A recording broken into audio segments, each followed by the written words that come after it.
Bienvenido a Brother to Brother, un lugar de estudio de la palabra de Dios, donde Dios está presente, donde la esperanza es real, donde Dios es glorificado, donde su palabra cobra vida.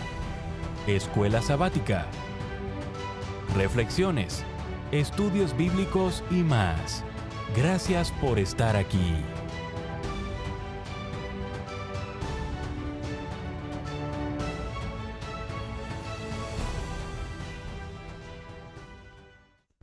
Muy bienvenidos a su programa Brother to Brother. Saluda una vez más Gerson Anaya. Gracias porque me acompañan. Gracias a Dios que permite que lleguemos a través de esta plataforma. Agradezco a aquellos que se suscriben, a aquellos que comparten, a aquellos que también le dan me gusta o like a este video. Gracias una vez más. Vamos a estudiar esta semana y antes de hacerlo les recomiendo por favor tener su librito a mano. Ese librito de estudio, también tener su Biblia y algo con que tomar notas. Así que reverentemente les pido que por favor me acompañen, así podemos orar, invitar al Espíritu Santo a que sea Él el que nos dirija, que sea Él el que abra nuestro entendimiento y así podemos aprender de la manera correcta. Con reverencia, por favor. Señor, una vez más, estamos agradecidos con usted porque hasta este día usted nos ha dado la vida, usted nos ha dado la salud, nos da los medios por cual, Señor, nosotros podemos grabar estas lecciones y compartirlas, Señor, con mis hermanos, con mis amigos, por los cuales yo pido, Señor, una bendición para que usted también abra su entendimiento y que puedan ellos comprender estas lecciones verdaderas y bíblicas que usted nos permite tener. Ayúdeme, Señor, a poder ser el instrumento, a poder ser el que lleva esta lección, Señor, hacia aquellos que tal vez no le conocen, pero también a aquellos que están aprendiendo y estudiando más. Gracias, Padre, por todas las bendiciones que ha derramado sobre nosotros hasta este día. Se lo pedimos, se lo agradecemos. En el nombre de Jesús. Amén. Bien, mis amigos, mis hermanos, una vez más, gracias porque están pendientes de esta lección. Vamos a estudiar esta semana. El título es La esperanza del Nuevo Testamento. Y creo que hemos pasado un buen tiempo estudiando estas lecciones, porque nos están abriendo más el entendimiento y nos están ayudando más a la comprensión, ¿verdad? De lo que es la vida eterna, de lo que es también el sacrificio que ha hecho nuestro Señor Jesús por nosotros y lo que es, ¿verdad? Por supuesto, su segunda venida que ya muy pronto se acerca. Vamos entonces a poder leer el versículo de memoria que esta semana se va a encontrar en el libro de Primera de Juan, capítulo 5, y vamos a leer el versículo 11 y el versículo 12. Por favor, acompáñenmelo, por favor, búsquenlo. Y recuerden que es muy importante que ustedes tengan su Biblia y que nosotros podamos leer todos juntos. Así que vamos entonces a poder leer ahí. Y dice de la siguiente manera: y este es el testimonio que Dios nos ha dado vida eterna, y esta vida está en su Hijo. El que tiene al Hijo, tiene a la vida. El que no tiene al Hijo de Dios, no tiene la vida. Primera de Juan, capítulo 5, versículo 11 y 12. Aunque escribieron en griego todos los autores del Nuevo Testamento, excepto Lucas, todos ellos eran judíos y abordaron la naturaleza del ser humano desde esa perspectiva hebrea bíblica, no desde una perspectiva pagana griega. Por lo tanto, para Cristo y los apóstoles, la esperanza cristiana no era algo nuevo, sino que era una prolongación de la antigua esperanza ya impulsada por los patriarcas y por los profetas. Por ejemplo, Cristo mencionó que Abraham vio y se gozó de ver su día, ahí en el capítulo 8 de Juan y el versículo 56. Judas declaró que Enoc profetizó acerca de la segunda venida en Judas 14 y 15. Y los héroes de la fe esperaban una recompensa celestial que no recibirían hasta que nosotros recibiéramos la nuestra, en Hebreos capítulo 11, versículo 39 y versículo 40.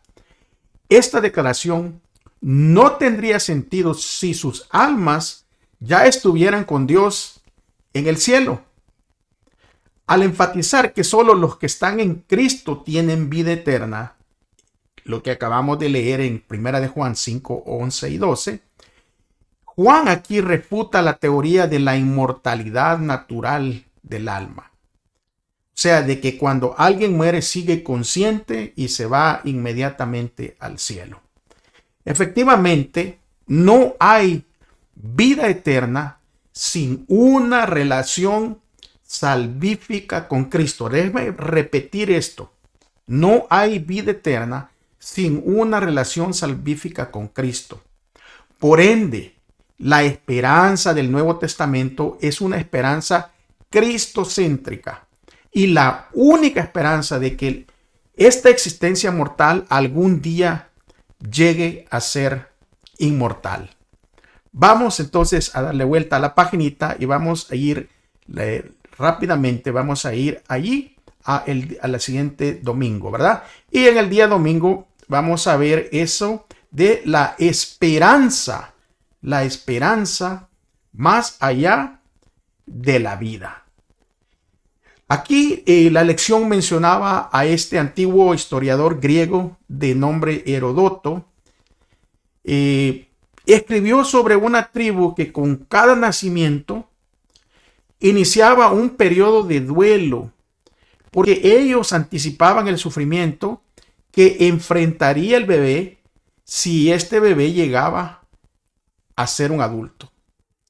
Aunque este ritual nos puede parecer extraño, tiene algo de lógica, porque milenios después, un anuncio en Estados Unidos a principios del siglo XX decía: ¿por qué vivir si te pueden enterrar por $10?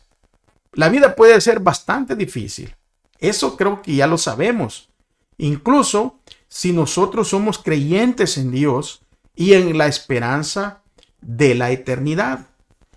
No obstante, imaginemos lo difícil que es para quienes no tienen ninguna esperanza más allá de esta corta vida y que a veces es bien problemática.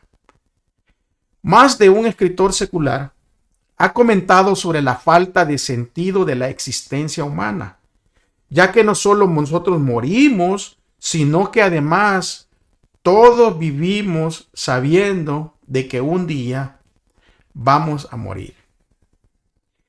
Y al ser conscientes de este estado en que estamos, ¿verdad? Es lo que hace que todo el proyecto de la vida humana, que en sí es duro y es doloroso a veces, parezca un poco nulo y hasta incluso sin valor. Un pensador hizo alusión a la humanidad como meros trozos de carne en mal estado sobre huesos que se desintegran. Y a mí me parece que esto es un poco macabro, ¿verdad? Pero de nuevo, es difícil discutir con esta lógica. Por supuesto que hay un contraste con todo esto, porque nosotros tenemos la promesa bíblica de la vida eterna en Jesús. Y esa es la clave, porque tenemos esta esperanza en Jesús y lo que nos ofrece su muerte y lo que nos ofrece su resurrección. El apóstol Pablo es bien explícito sobre esto. Nuestra resurrección está inseparablemente ligada a la resurrección de Cristo.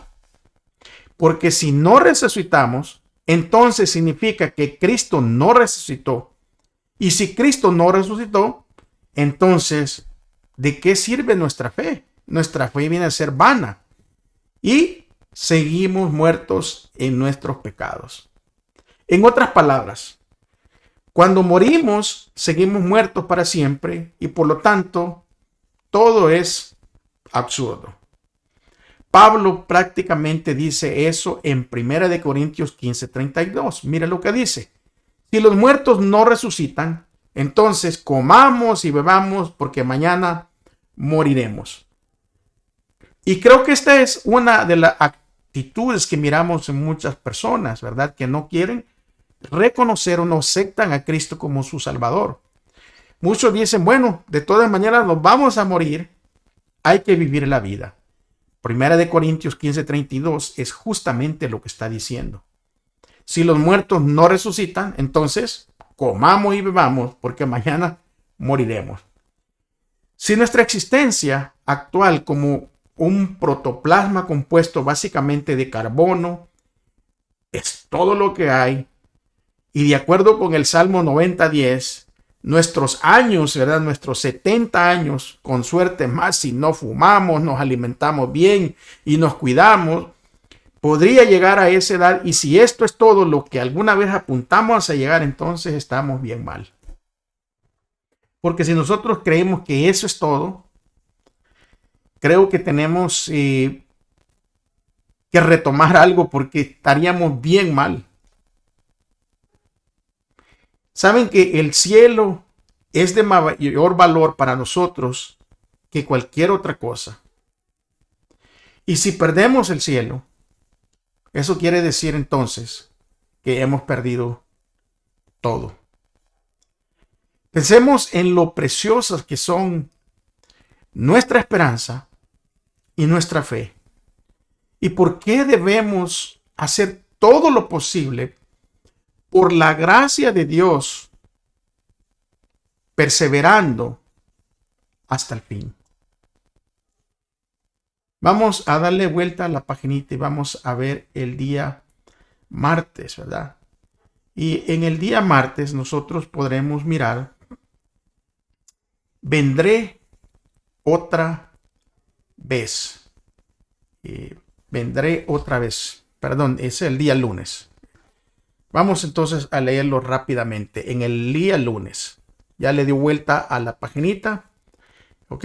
Jesús dijo, vendré otra vez. Vamos a leer allí, busquen su Biblia, el libro de Juan, capítulo 14, versículo 1 al versículo 3. Este es una lectura muy conocida. El Señor les dice a sus discípulos, ¿verdad? Él hablando les dice, no se turbe vuestro corazón. ¿Creéis en Dios? Creed también en mí. En la casa de mi Padre muchas moradas hay. Y si no fuere así, yo os hubiera dicho. Voy pues a preparar lugar para vosotros. Y si me fuere y os prepararé el lugar, vendré otra vez y os tomaré a mí mismo, para que donde yo estoy, vosotros también estéis. Ya han pasado, mis amigos, mis hermanos, más de 2000 años desde que Jesús pronunció esto y prometió volver. La pregunta es, ¿cómo podemos ayudar a otros a ver que a pesar de la gran cantidad de tiempo, que en realidad eso no importa? Esta promesa es relevante incluso para nuestra generación tan distante de la época en que Jesús pronunció esto. Jesús pronunció su segunda venida en Apocalipsis en 4 ocasiones. Él declaró, yo vengo pronto. La expectativa de su pronta venida impulsó la misión de la Iglesia Apostólica y llenó de esperanza la vida de incontables cristianos a lo largo de los siglos. Pero ha muerto generación tras generación y este evento prometido aún no ha sucedido. Y así, de esta manera, hay muchos que se preguntan, ¿cuánto tiempo más tendremos que predicar que Jesús viene pronto? Y estas palabras han generado una expectativa poco realista. Muchos cristianos se han quejado de la larga demora. Pero como sabemos de hecho que se trata justamente, ¿verdad?, de una larga demora, ¿cuál habría sido el momento adecuado para la venida de Cristo entonces? ¿Creen que hace 50 años? ¿O hace 150 años? ¿O 500 años? Lo que realmente importa es la promesa bíblica de que el Señor no retarda su promesa, según algunos la tienen por tardanza, sino que Él es paciente para con nosotros, no queriendo que ninguno perezca, sino que todos procedan al arrepentimiento. Segunda de Pedro, capítulo 3 y versículo 9. A pesar de que han pasado tantos siglos desde que Jesús ascendió, la promesa de su venida continúa siendo muy importante y relevante, incluso en esta actualidad. ¿Pero por qué? Porque todo lo que tenemos es una vida corta, seguida de un descanso inconsciente en la tumba y luego la resurrección final, sin ninguna oportunidad posterior de cambiar nuestro destino. En cuanto a los muertos, como ya lo miramos en la lección 3 en el pasado, debido a que todos duermen y están inconscientes, para ellos la segunda venida de Cristo ocurre apenas en un momento, en un abrir y en un cerrar de ojos. Para nosotros, en nuestra experiencia personal, al igual que para todo el pueblo de Dios en todas las épocas, el regreso de Cristo está a un instante de nuestra muerte. Cada día que pasa, nos acercamos más a la gloria y a la aparición del Señor Jesucristo en las nubes de los cielos. Y aunque no sabemos cuándo vendrá exactamente, podemos estar seguros de que lo hará. Y eso es lo que realmente importa. Un pastor en una predicación argumentaba y decía que no le importaba cuándo sería la venida de Cristo. Todo lo que a él le importaba era de que Cristo viniera. ¿Cómo el estudiar estas lecciones nos puede ayudar cuando nosotros estemos desanimados porque Cristo tal vez aún no ha regresado? Y estamos mirando, ¿verdad?, de que el mundo se está cayendo a pedazos. Estamos mirando que la maldad de los hombres va avanzando, que las enfermedades siguen saliendo día a día, que hay predicciones de falta de alimento, de guerras. Pero al estudiar esto nos ayuda porque sabemos de que si la Biblia habló justamente de todos estos tipos de eventos y se están cumpliendo, con mucho más nos ayuda a entender de que la Biblia también habla de la segunda venida de Cristo, y si los demás eventos se están cumpliendo o ya se cumplieron, este evento seguramente también se va a cumplir. Vamos a pasar entonces a el siguiente día, y ahí habla el Señor de yo les resucitaré. Yo les resucitaré, dice el título. Es uno de los milagros, ¿verdad?, que Jesús hace una vez cuando él andaba allí y miró que habían 5,000 personas. Él los alimentó únicamente con un par de peces y unos panes. Usted puede leer esa historia en Juan capítulo 6, versículo 1 al 14. Ahora, al darse cuenta de que la multitud tenía la intención de proclamarlo rey en ese evento, Jesús navegó con sus discípulos y se fue al otro lado del mar de Galilea. Después de haber alimentado a esas 5,000 personas, Jesús miró que la gente lo quería proclamar rey y se subió a la barca y le dijo a sus discípulos: vámonos al otro lado del mar de Galilea. Pero al día siguiente, esta multitud lo siguió hasta allí, en donde él pronunció su poderoso sermón sobre el pan de vida, con un especial énfasis en el don de la vida eterna.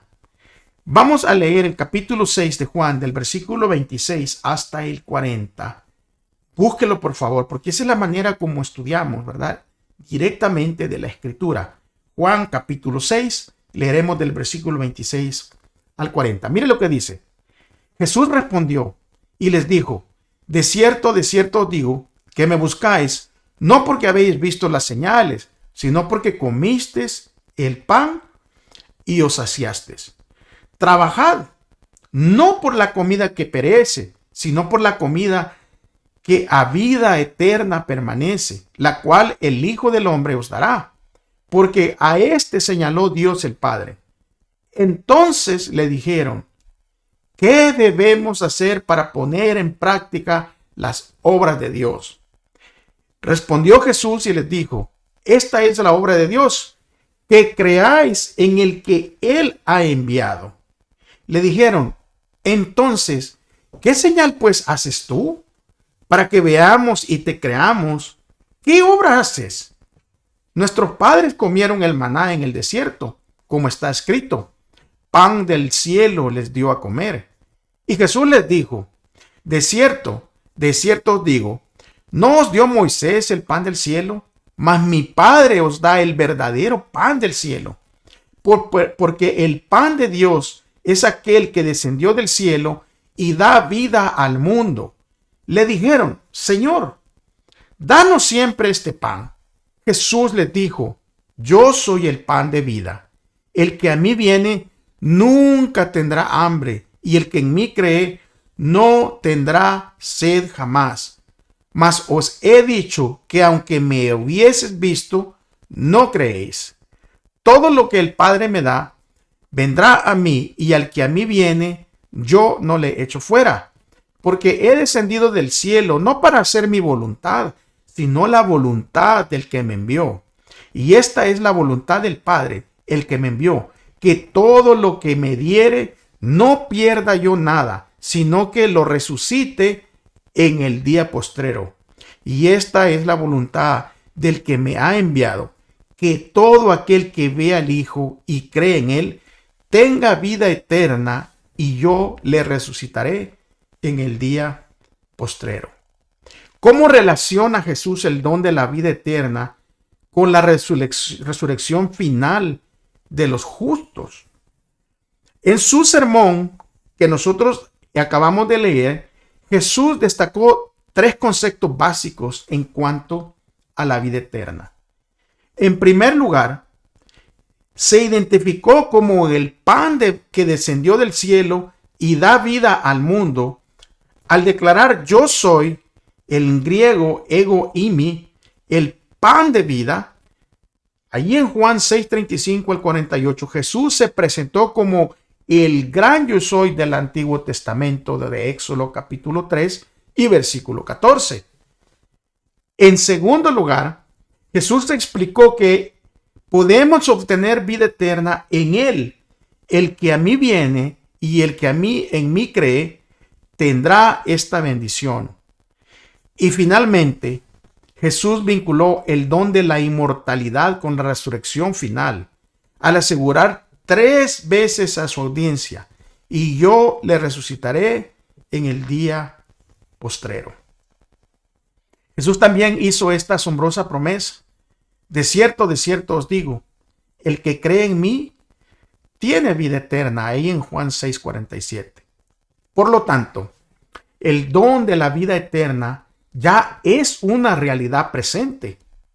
Pero esto no significa que el creyente no morirá físicamente, porque la misma expresión le resucitaré está implicando volver a vivir después de haber muerto.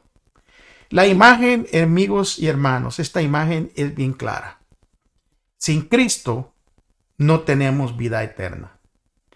Pero aún después de aceptar a Cristo y tener la seguridad de la vida eterna, por ahora continuamos siendo seres mortales y por ende sujetos a la muerte natural física de este cuerpo. En la segunda venida, Jesús nos resucitará y ese mismo momento, allí en ese mismo momento, nos dará el don de la inmortalidad que ya era nuestro, que ya es nuestro. La garantía de este don no proviene de una supuesta inmortalidad natural del alma, sino que proviene de la justicia de Jesús que recibimos por la fe en Él.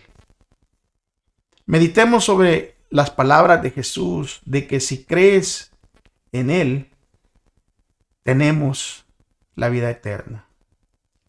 Porque esta maravillosa promesa nos puede ayudar a afrontar la dolorosa realidad de nuestra mortalidad actual. Y aunque nosotros sabemos que para el Hijo de Dios todo esto es temporal. Porque un día no muy lejano, al sonido de la trompeta, ocurrirá ese milagro. Saben que los tesalonicenses estaban convencidos de que se concedería vida eterna exclusivamente a quienes permanecieran vivos hasta la segunda venida. O sea, esa es la manera como ellos lo habían entendido, que si estaban vivos, entonces tendrían algo exclusivo sobre la vida eterna. Y habían protegido esta creencia cuidadosamente, y habían entonces protegido la vida de sus amigos para que no murieran y no perdieran la bendición que ellos esperaban al recibir al Señor cuando Él viniera por segunda vez. El problema es que todos sus amados, sus amigos, empezaron uno tras otro, ¿verdad?, a ser arrebatados, empezaron a morir. Y con angustia, estos tesalonicenses habían mirado por última vez tal vez los rostros de sus amigos que morían y atreviéndose apenas a esperar encontrarlos en la vida futura. Cuando nosotros leemos Primera de Tesalonicenses capítulo 4 versículo 13 al 18, vamos a ver ahí cómo el apóstol Pablo da una luz, da un vislumbre, ¿verdad?, a estas personas que estaban acongojadas porque sus amigos estaban muriendo. Miren lo que dice el versículo 13 en adelante. Tampoco queremos, hermanos, que ignoréis acerca de los que duermen, para que no os entristezcáis como los otros que no tienen esperanza. Porque si creemos que Jesús murió y resucitó, así también traerá Dios con Jesús a los que durmieron en él. Por lo cual, os decimos esto en palabra del Señor, que nosotros que vivamos, que habremos quedado hasta la venida del Señor, no precederemos a los que durmieron. Porque el Señor mismo, con voz de mando, con voz de arcángel y con trompeta de Dios, descenderá del cielo, y los muertos en Cristo resucitarán primero. Luego, nosotros, los que vivimos, los que hayamos quedado, seremos arrebatados juntamente con ellos en las nubes para recibir al Señor en el aire, y así estaremos siempre con el Señor. Por tanto, alentados los unos a los otros con estas palabras. Aquí miramos que el apóstol Pablo corrige el concepto erróneo que tenían los tesalonicenses. Y existe una teoría, ¿verdad? Una tendencia histórica. Leer la expresión traerá Dios con Jesús a los que durmieron en él, allí en 1 Tesalonicenses 4:14. Más, ¿verdad?, de lo que este texto está diciendo. Esa es la tendencia. Que sacamos esto fuera de contexto. Se saca fuera de contexto y a veces se va más allá de lo que está diciendo en realidad el texto. Muchos que aceptan la teoría de la inmortalidad natural del alma sugieren que Cristo en su segunda venida traerá consigo del cielo las almas de los justos muertos que ya están allí. O sea, de los que mueren y que con esta creencia errónea dicen, bueno, ya murió, ya se fue para el cielo, y si fue malo, se fue para el infierno. Entonces, para que esas almas ahora, ¿verdad?, puedan reunirse con sus respectivos cuerpos resucitados. Esa es la creencia de que Cristo va a traer esas almas y que va ahora a resucitar el cuerpo y ahora esa alma va a llegar al cuerpo. Cuando nosotros hemos estudiado bíblicamente de que el alma viviente viene a ser la materia y el espíritu de vida que da Dios. Y cuando la persona muere y expira, el espíritu de vida que da Dios regresa a Dios. La materia regresa al polvo de donde salió y el alma se puesta en el olvido. No sabe más. Está durmiendo, está descansando. Se recuerdan que el mismo Jesús dijo a nuestro amigo Lázaro, duerme. Por eso, pero esta interpretación no armoniza con las enseñanzas generales de Pablo sobre este tema. sea, las enseñanzas generales que están en la Biblia no armonizan. Esa creencia de que, bueno, pues ya se murió y se fue para el cielo y desde por allá me está mirando y me está echando un ojo. La Biblia no enseña eso. Los muertos en Cristo dicen que resucitarán primero. Y los que estén vivos en Cristo, esos se unirán a los muertos en Cristo para vivir por la eternidad con el Señor. Miremos estas palabras de este teólogo, ¿verdad? Sobre el verdadero significado de este versículo. Él lo pone de esta manera. Dice, la razón por la que los cristianos tesalonicenses pueden tener esperanza mientras lloran por los miembros de los muertos de su iglesia es que Dios los traerá, es decir, resucitará a estos creyentes fallecidos y hará que estén presentes en el regreso de Cristo, de modo que estarán con Jesús. Está viendo cómo se mezcla una mentira o una falsa doctrina con lo que la Biblia está diciendo, y entonces se confunde a las personas. Porque si las personas ya están en el cielo, entonces ¿para qué hay resurrección? ¿Para qué entonces, si ya los que se portaron bien, ¿verdad? Porque esas son las enseñanzas que a veces se dan. Los que murieron en Cristo ya se fueron para el cielo. Entonces, ¿para qué va a venir Cristo por segunda vez? Si no va a haber resurrección. Porque ya están allá. Entonces, ¿solo va a haber resurrección de muertos entonces? Está viendo, todo esto trae algo que no está en contexto con la Biblia. Y yo les aconsejo, amigos, hermanos que me ven, que tal vez han entendido esta parte de la Escritura erróneamente.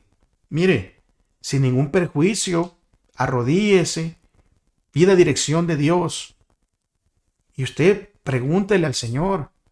O sea, porque si los muertos en Cristo resucitarán primero, y nosotros, dice la Escritura, los que estemos vivos, seremos arrebatados juntos con Él para ir por la eternidad en las nubes de los cielos.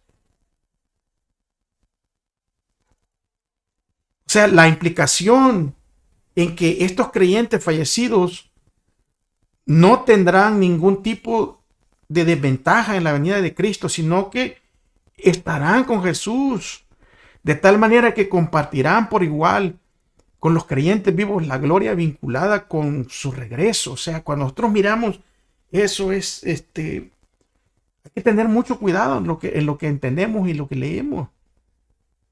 Por eso les digo, la Biblia enseña que cuando uno muere, uno es puesto en el descanso. Su memoria, dice el libro de Eclesiastés, que es puesto en el olvido.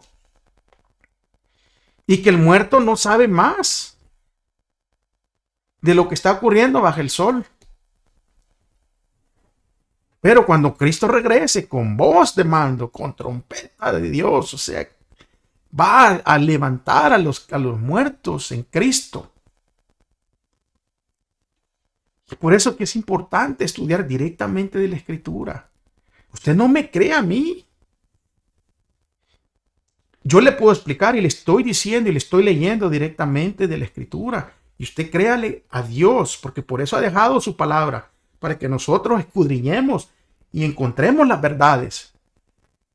Si las almas de los justos muertos ya estuvieran con el Señor en el cielo, entonces Pablo no hubiese necesitado mencionar la resurrección final como la esperanza cristiana. Él podría haber mencionado que los justos ya estaban con el Señor. Sin embargo, explica que los que durmieron en Él, los que durmieron en Cristo, en 1 Tesalonicenses 4:14, resucitarán de entre los muertos al final de los tiempos. La esperanza en la resurrección final es lo que llevó consuelo a los afligidos tesalonicenses. Eso fue lo que Pablo les explicó. Y les dijo, hermanos, no estén afligidos como aquellos que no tienen ninguna esperanza. Nosotros tenemos la esperanza de la resurrección, y en eso se enfocó Pablo. En eso lo llevó a que ellos tuvieran consuelo. ¿En qué? En la segunda venida de Cristo. Porque ahora esa misma esperanza nos puede ayudar a nosotros a afrontar con seguridad los dolorosos momentos en lo que las frías garras, ¿verdad?, de la muerte nos arrebatan a nuestros seres queridos. Especialmente en estos tiempos. Muchos seres queridos fueron arrebatados y siguen siendo arrebatados, ¿verdad?, por esta pandemia. Pero hay que encontrar esa esperanza en la segunda venida de Cristo, en la resurrección. Vamos entonces a pasar allí rápidamente, ¿verdad? Dele vuelta a su página. Vamos a ir allí al día del jueves y está el encuentro eterno. Y vamos a leer en 1 Corintios capítulo 15, versículos 51 al 55. Mire lo que dice. He aquí os digo un misterio, dice el versículo 51. No todos dormiremos, pero todos seremos transformados. En un momento, en un abrir y cerrar de ojos, a la final trompeta, porque se tocará la trompeta y los muertos serán resucitados, incorruptibles, y nosotros seremos, ¿cómo? Transformados. Porque es necesario que esto corruptible se vista de incorrupción y esto mortal se vista de inmortalidad. Y cuando esto corruptible se haya vestido de incorrupción y esto mortal se haya vestido de inmortalidad, entonces se cumplirá la palabra que está escrita. Sorbida es la muerte en victoria. ¿Dónde está, oh muerte, tu aguijón? ¿Dónde, oh sepulcro, tu victoria? ¿Qué misterio está hablando aquí o explicando Pablo en 1 Corintios 15, 51?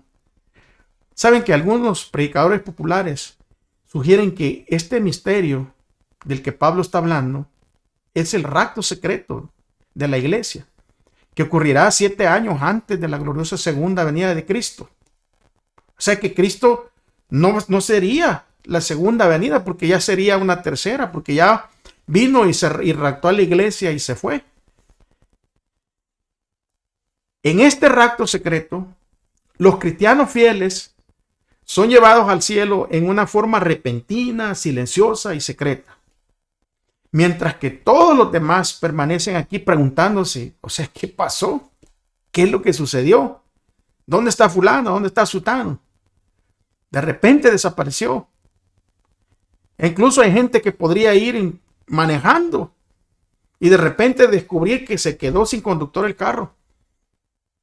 Porque esta persona fue, ¿verdad?, arrebatado al cielo y todo lo que queda es su ropa. Incluso hay una saga, ¿verdad?, que se llama en inglés Left Behind, Dejados Atrás, de 16 tomos, que se convirtió en 4 películas que promovía esta falsa enseñanza.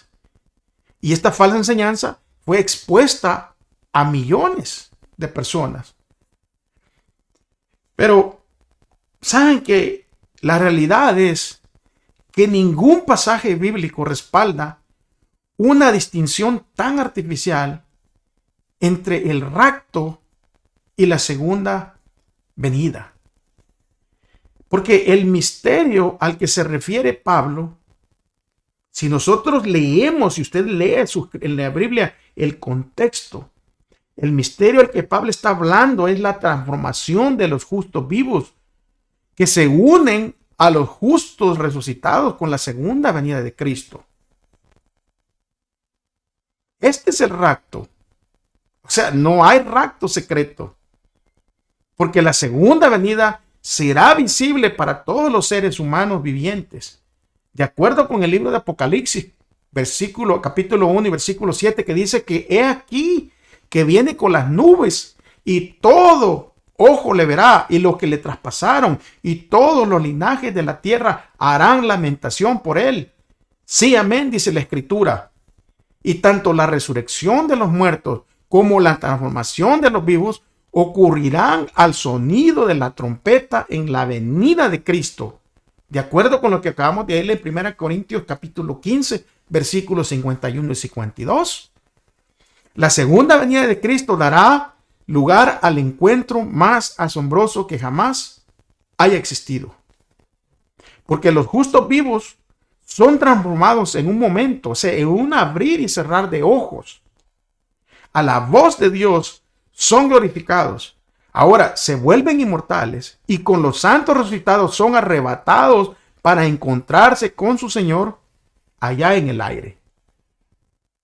Los ángeles juntarán a sus escogidos de los cuatro vientos, dice la Escritura ahí en Mateo 24, 30, 31, desde un extremo del cielo hasta el otro. Miren cómo dice literalmente Mateo 24, 30 y 31. Dice, entonces aparecerá la señal del Hijo del Hombre en el cielo, y entonces se lamentarán todas las tribus de la tierra y verán al Hijo del Hombre viniendo sobre las nubes del cielo con poder y gran gloria. Y enviará a sus ángeles con gran voz de trompeta y juntarán a sus escogidos de los cuatro vientos desde un extremo del cielo hasta el otro. Este evento que usted está leyendo aquí de Mateo no es ningún secreto, porque las naciones lo verán y se lamentarán. Este va a ser un evento, o sea, no solo un evento mundial, sino que va a ser un evento que se podrá ver en todo el universo, va a ser universal. Porque esta es una promesa asombrosa, algo tan diferente de todo lo que nosotros conocemos, que a veces es muy difícil de comprender. Porque esa transformación en un abrir y en un cerrar de ojos. Pero pensemos por un momento en la inmensidad del cosmos, así como la increíble complejidad de incluso de la vida aquí. La creación misma, mis amigos, mis hermanos, da testimonio del asombroso poder de Dios.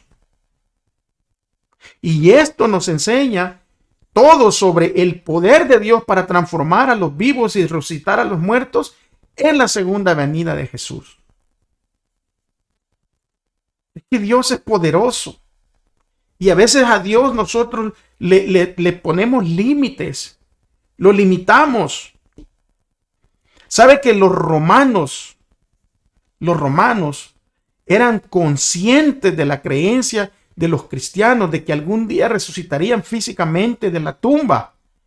Y estos romanos que su corazón era lleno de maldad, hacían todo lo posible para burlarse y obstaculizar estas esperanzas de la resurrección. Hay un informe de una persecución en Galía en el año 177 después de Cristo. Este informe registra que los mártires primeramente se los ejecutaban. Luego se dejaban que sus cuerpos, sus cadáveres, se pudrieran. No se enterraban durante días. Y después de que ya estaban desintegrándose por pudriéndose la carne, los quemaban.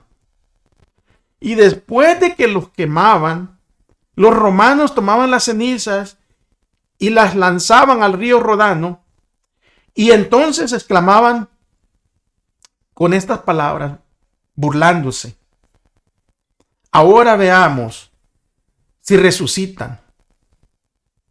Ahora veamos si resucitan, decían los romanos. Saben, amigos, hermanos, esta pequeña lección objetiva sobre escepticismo teológico, aunque es dramática, no viene al caso porque no demostró nada sobre la promesa bíblica de la resurrección. Porque el poder que resucitó a Jesús de entre los muertos también puede hacer lo mismo por nosotros, independientemente del estado en que se encuentre nuestro cuerpo. Al fin y al cabo, si ese mismo poder creó el cosmos infinito, y no solo lo creó, sino que lo sostiene, ciertamente ese poder podrá transformar a los vivos y resucitar a los muertos. Cuando Cristo, hermanos, amigos, vuelva a la tierra, los hombres no le verán como un preso rodeado por una tumba o por una turba, sino que lo verán como un rey del cielo.